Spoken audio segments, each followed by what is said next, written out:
Dunn's Row, a street in Ballybock on the north side of Dublin City. On one side, a row of small dwellings with a kitchen and one room and a scullery. Mr. and Mrs. Bowles were getting ready to leave for their new house in Coolock on the day we were there, and they were delighted.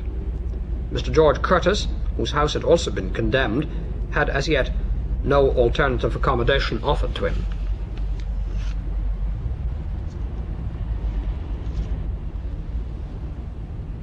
Most of the people who live here would like to get away to somewhere that they could be proud of and that could be kept clean and tidy.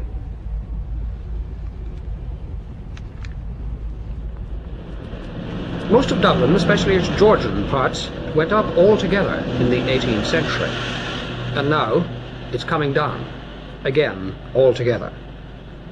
Once the proud town houses and residences of the wealthy, the decorated ceilings are now falling down. The spacious halls are open to the icy winds and the passing dogs.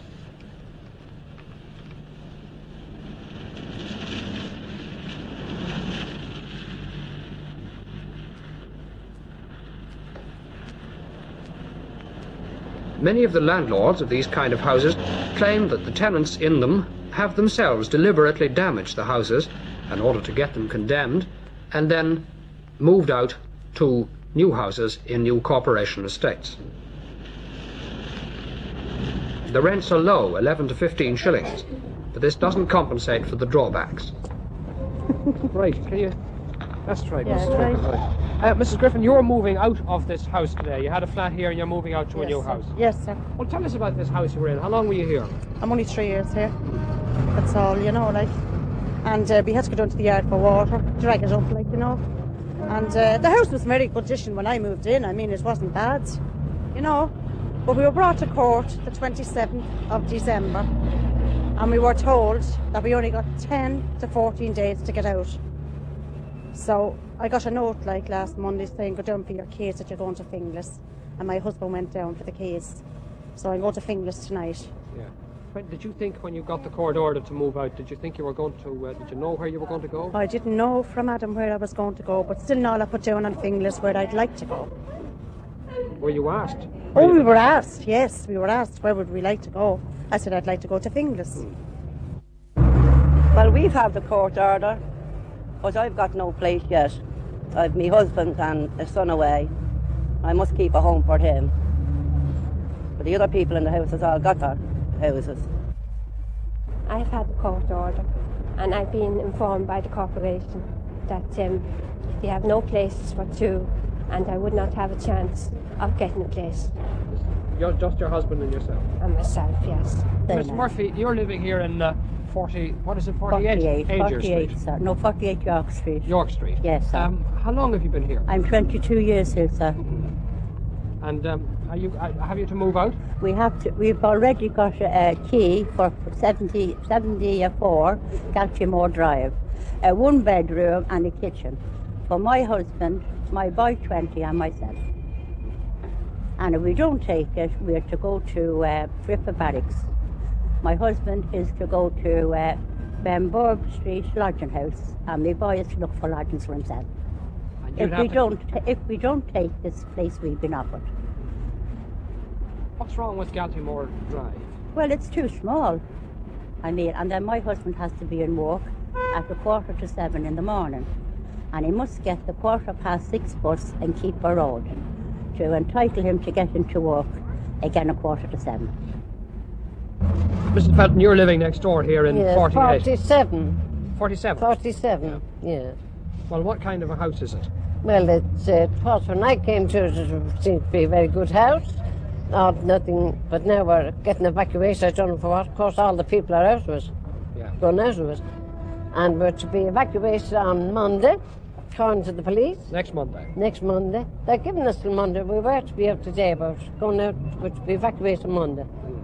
Have you had any offer of other accommodation? No, the social welfare came and asked if we would take a caravan like in Donnybrook, and I said yes, but we got no further offers. This only yourself? On myself. I had 3 deaths in 61. And you live around here all your life? All my life. I was born in Angel Street and reared 67 years round the quarter here, married and all out of the York Street. You wouldn't mind going out to Donnybrook to live in a caravan? No, if I had it in the Dundrew, because I've been here, I believe they're very nice if they're not too far out, you know. I've been near the Irish just to charity, but they're calling to me, give me their blessing when I wouldn't be, then I'd be bad. Mrs. Mulligan, how long have you been living here in this house? 47 years. Ah. Do you want to move out? No. Well, who wants to move you out? Have the corporation asked you to get out of the house? Yes, it's condemned. Do you know why it's condemned? No. Well, did they give you any reason why you have to move out of the house? No. No, they didn't. What will you do if you have to go out? They'll have to get me somewhere to go to. They didn't say where? No. Is the house dangerous at all, Mrs. Mulligan? I don't think so. I don't think so. And you don't know when they're asking you to move out? No, I didn't get any definite.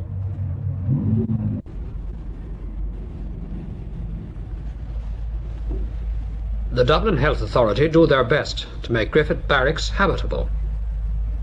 But it's not suitable accommodation for whole families. Barbed wire along the walls keep out unwanted intruders, and the wives say their husbands. But at least it's better than this mixture of scrap heap and broken down housing.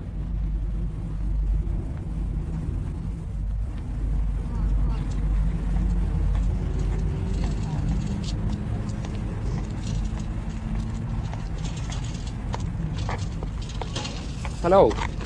You two ladies are living in here in Griffith Barracks. Yes, that's right. And this is your Mrs. Mrs. Wall. And this is your husband. Yeah. And Mrs. Mrs. Broderick. Broderick. Yeah. This Is is this my your child, child here in the front? I was staying with my mother in Alvabon, and I had to get out. It was, if I consider her 11 children, myself and her husband was staying in one bedroom. I had the other bedroom to myself, and she said she wasn't getting her help. So I had to come into Griffith Barracks, and my husband's in the army, Clancy Barracks, he stays in there. And it's costing me now 17 and 6 from last Monday, and it costs me 7 and 6 in a cafe every day for my meals.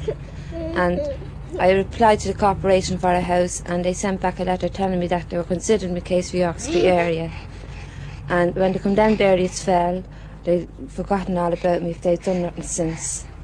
And I think this place is really like a prison in here, because we have to ring the bell when we go in, when we're going in, and we have to tell the man when we're coming out.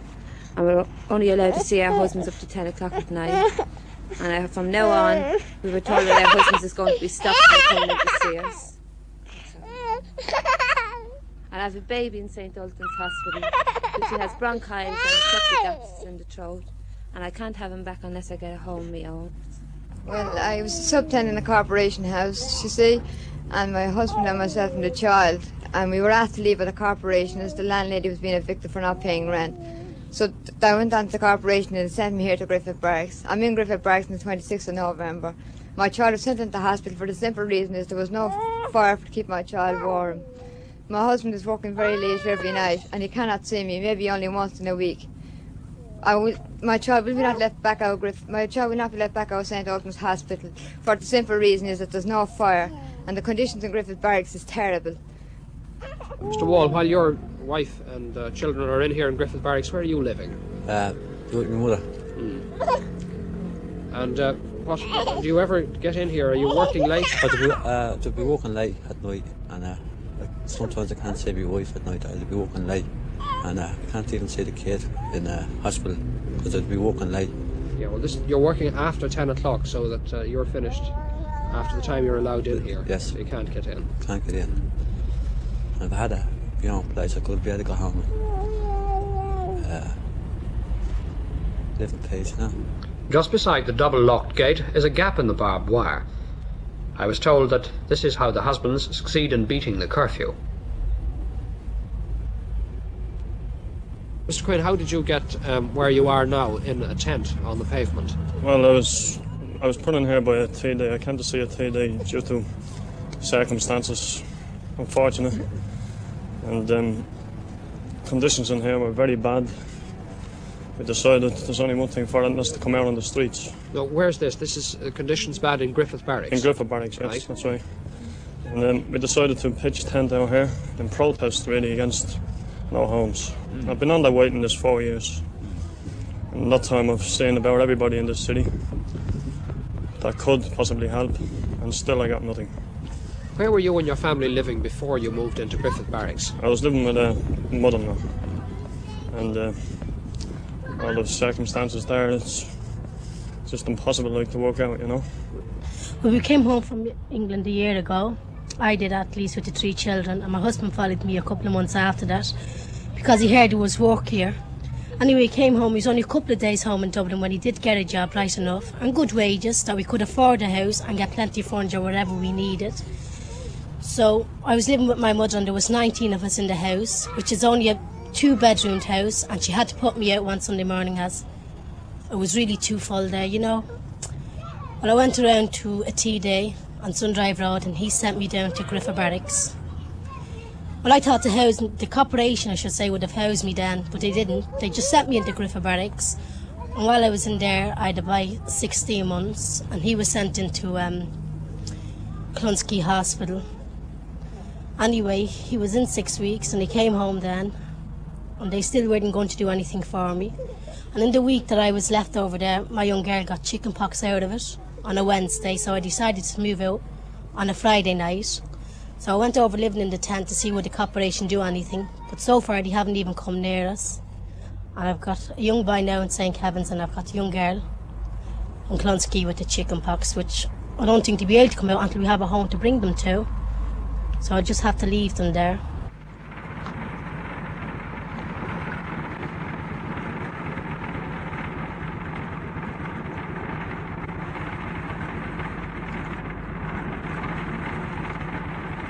The demand for new houses built by the corporation is satisfied in projects like McKinley Road in Finglas. The houses here are like the ones in the model we've just seen. No sooner are the decorators out of a house than the people are in, sometimes even before the electricity is laid on. It's an indication of the feverish activity of the housing section of the corporation. The gardens have yet to be laid down, but complaints are few. Temporary disadvantages don't put in on the people, and most of them who've moved out love their new houses.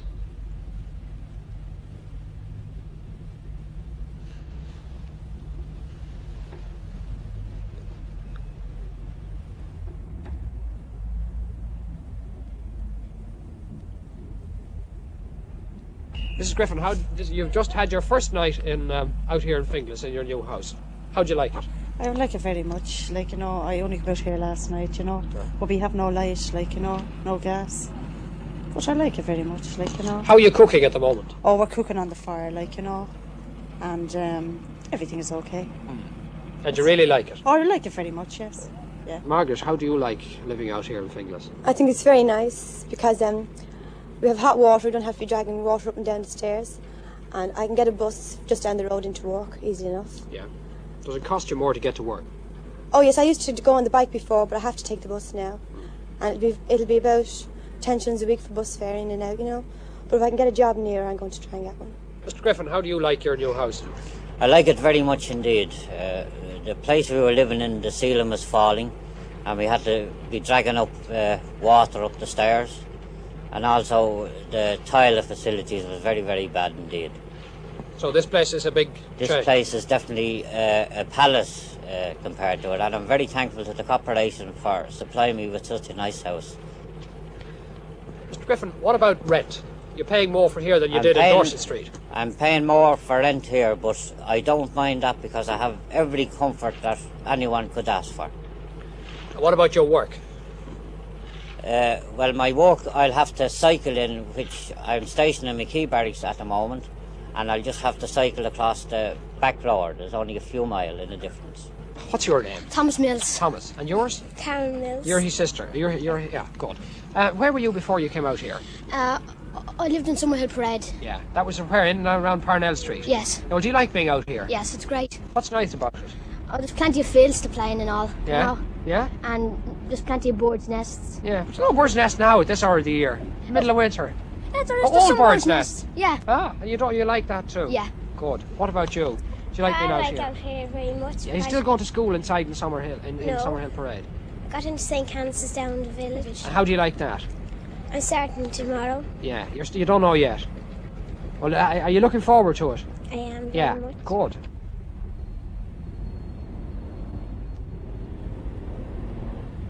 Mr. Shelley, you were living in this house in Dorset Street as well. How long are you out here now in Finglas? Be a week exactly on Tuesday, Yeah. and I like it very much.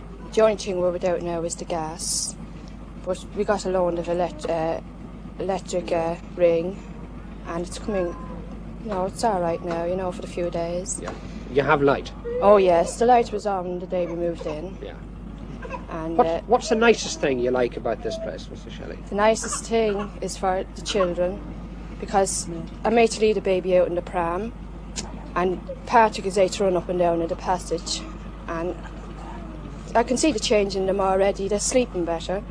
The two of them have slept all night, every night now since we come out, and Patrick doesn't seem to be so cross because he's able to get out in the air, and he wasn't able to do that in Dorset Street because I was too high up to let him out. I'd been running up and down the stairs all the time, and that's the best thing that happened yet to me, is to be out here.